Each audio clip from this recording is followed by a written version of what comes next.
Okay, this video is about how to insert a picture into Google.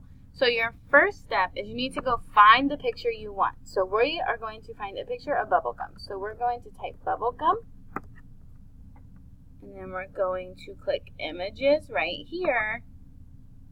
And then I like this picture. So I'm going to click the picture, and then I'm going to right click on a Chromebook. It's using your two fingers, and you're going to click Save Image As. And this box will pop up. You're going to click Pictures, and you're going to type in what you want to save it as. So I'm going to type in bubble gum and push Save. And now it's saved.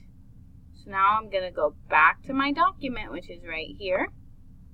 Now you're going to push Insert, Image, and then Upload from Computer. And then you got to click and go find your picture. Push Open, and there's my picture.